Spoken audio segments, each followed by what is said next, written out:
Nous avons relevé 8 facteurs, j'en évoquerai 5 car ils sont cardinaux. Le premier concerne, c'est un préalable, la fiabilité juridique du process de fusion. Un grand nombre de fusions échouent ou prennent du retard parce que les modalités du droit des sociétés ou du droit social ne sont pas respectées. Le droit est clairement primordial, c'est un préalable à la performance d'une fusion. Deuxième facteur important, c'est le facteur de célérité ou de vitesse d'exécution de fusion. Et là, c'est intéressant parce que lorsque vous regardez ce qui est écrit dans la presse, on vante l'extrême rapidité de mise en œuvre de la fusion. Or, en réalité, nous avons constaté qu'il y a 2 vitesses à l'œuvre dans une fusion. La vitesse de fusionnement et puis la vitesse d'intégration. La vitesse de fusionnement, c'est la vitesse qui porte sur la réalisation des formalités de création juridique et sociale de la fusion. Cette étape doit être rapide. Ensuite, il y a le deuxième temps, qui est le temps de l'intégration, le temps de la coalescence. Et là, c'est un temps beaucoup plus long, car le corps social, les 2 corps sociaux des entreprises, vont mettre beaucoup de temps à grandir ensemble, à s'intégrer.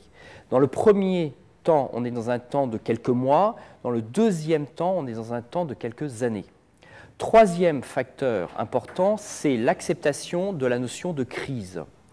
L'acceptation de la notion de crise est un élément fondamental dans les fusions. La crise en management est souvent vécue comme un acte d'échec. Or, en réalité, la fusion, dans la mesure où elle touche une croissance organique, implique une crise, comme pour tout être vivant.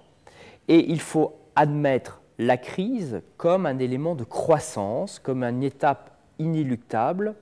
Et souvent, on a tendance à considérer que, puisqu'il y a crise, il y a échec d'une fusion. Et donc, de cacher la crise, de ne pas la gérer et de ne pas l'admettre. Or, c'est une attitude qui s'avère assez périlleuse pour les entreprises. Il faut au contraire accepter la crise, développer un management de crise, et là-dessus, nous avons aujourd'hui des techniques très abouties, et expliquer à la fois aux dirigeants initiateurs de la fusion et au personnel qu'il y aura nécessairement une crise de croissance, comme la crise d'adolescence, comme la crise de la quarantaine.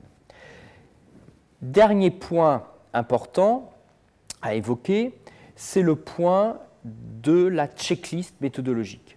Depuis une dizaine d'années, les fusions se sont professionnalisées quant à leur gestion, à la fois sous l'angle juridique et sous l'angle managérial.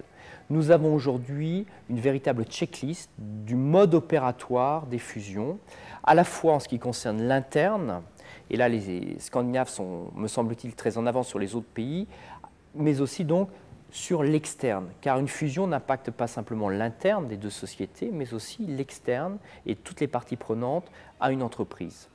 En conclusion, un dernier facteur important, la continuité de la gestion du daily business ou du business du quotidien. Un grand nombre de fusions échouent parce que l'ensemble des collaborateurs sont focalisés sur le fusionnement, le mergering, et pour le dire de façon un peu crue, plus personne ne s'occupe des clients. Nous avons analysé que près de 30% des clients, lors des grandes fusions, redoutent une perte de focalisation, de suivi clientèle de la part de leurs entreprises fournisseurs qui sont soumises à diffusion.